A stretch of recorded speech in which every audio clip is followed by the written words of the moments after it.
Hello everybody and welcome back to Game Fever. We're still playing Metroid Prime to get all the chosen artifacts. And yeah, we're talking about, last episode we were talking about Blizzard and their future changes, and to a lesser extent why I'm switching to Heavensward. And yeah, where I left off was the artistic design of the classes, the fantasy of the classes, if you will, isn't quite what it should be. And I was giving out ideas on how to fix that. And my first idea is like weapon sizes, making them ridiculously small or ridiculously large, because like as a goblin myself, I think having a ridiculously large weapon to be compensating for something would be hilarious, and I would enjoy that. And then see, yeah, that's a save point. Yeah, I'll save. So, yeah, ridiculous weapon sizes. And then another thing is, when I'm a warrior, I was a warrior, past tense, I don't play anymore.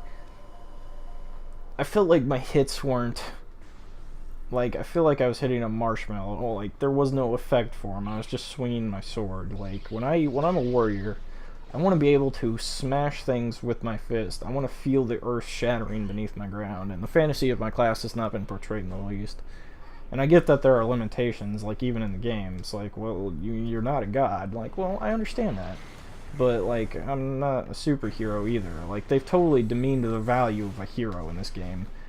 And if you don't believe me, I can prove this easily. So, you know, when you're supposed to be the hero of the game, you're supposed to have this almighty, all-powerful feeling that you're better than everyone else, whether you like to admit that or not. It's true. Everybody likes to feel better than someone else, and that's why video games portray that very well with heroes. Now, they demean that value completely in World of Warcraft by making you an errand boy. And I don't just mean in Quest, too. Like, you really feel underpowered compared to the bigger heroes. The real heroes of Warcraft, if you allow me to say. Fucking Thrall. Green Jesus. Perfect example of what I'm talking about here. They made him super powerful. Chris Metzen's big old scary voice. Like, there's nothing wrong with that. But as players, like, we can't do anything, for example, that Thrall could do. And I don't know what I don't know what standard they're trying to set by doing that. Because, like, I mean, we want to be as cool as Thrall, but you're not giving us the opportunity to do that.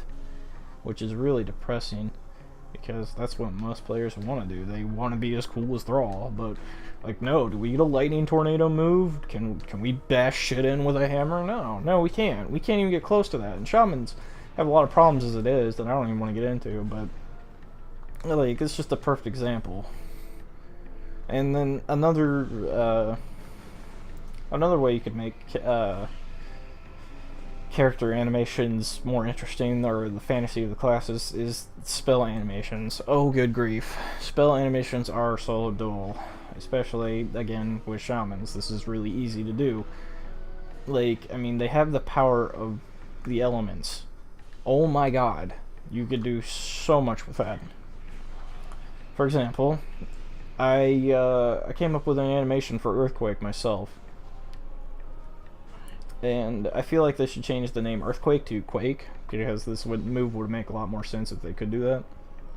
And what you would do, what it would happen anyways, mind you, go into your imagination for me real quick, and picture a ground-shattering spikes coming out, and I'm talking like volcanic spikes. There's like hot magma lines into the spikes that pierce up out of the ground and damage the enemy over time. And, like, they just continuously do that while the ground is rippling and shaking in a certain area that you've laid down your AoE. And making it even more interesting, the ground could be splitting and fracturing, if you will, in multiple places to add more to that effect. Now, I think Blizzard's immediate response would be like, that's a lot of work. Well, I mean, that's what players expect these days. You made World of Warcraft the game that lasts so long. You can't just peter out after 10 years. You gotta keep going. Like, as much as you want to say, well, we've already put as much work as we can into it. No, there's so much more work to be done. You're just refusing to do it. And like, I get that. You feel like you've earned a break after having all this success for so many years, but it's time to face reality and say, hey, we got to get shit done. Like, you can't just be a lazy fuck and take the easy route out of life. Unfortunately, God, I wish I could, but nope. Life will slap you right in the fucking face.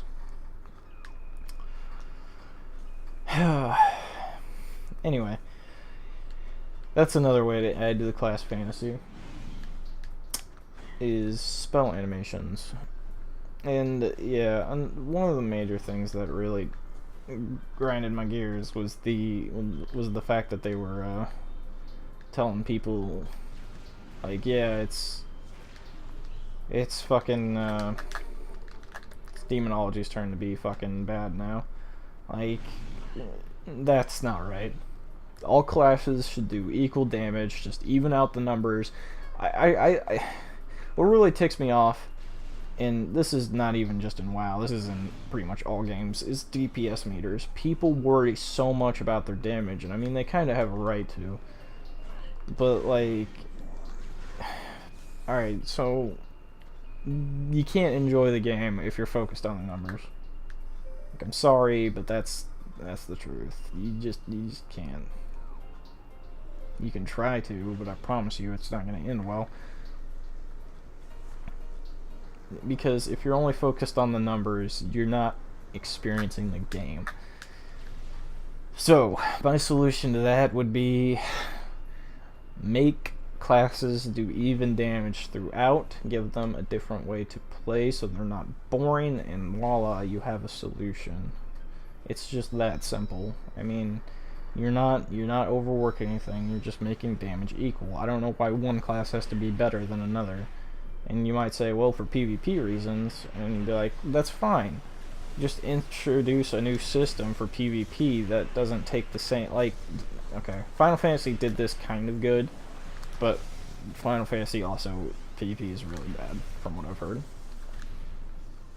So the answer to this would be, make a system where you get a whole new set of moves for PvP, and a whole new set of damage numbers, and even those out however the fuck you wish.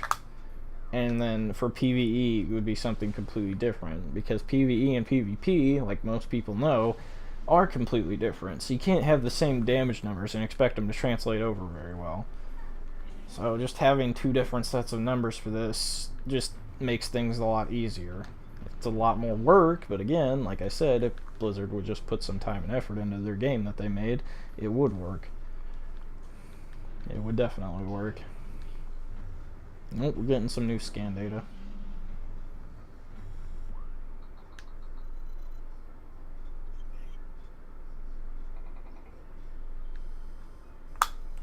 But we don't have all the artifacts yet. Or would do that. Anyway.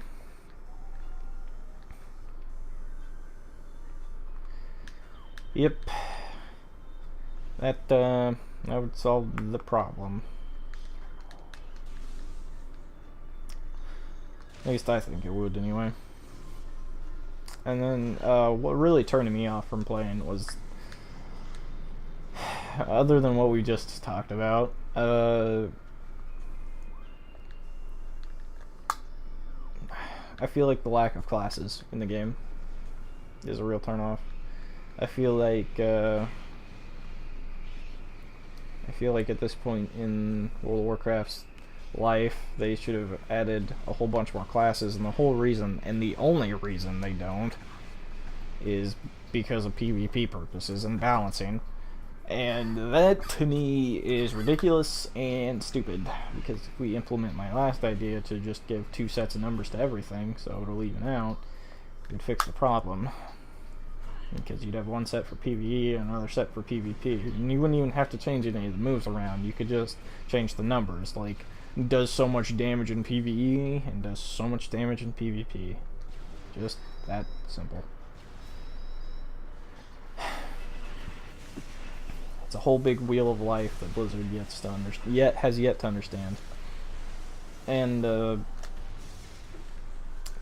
well, guys, we've hit our 10-minute, and I've been ranting to you. And thank you so much for watching this rousing gameplay and my rousing voice ranting about World of Warcraft. And we will continue this next time. Thank you so much for watching. See you next time.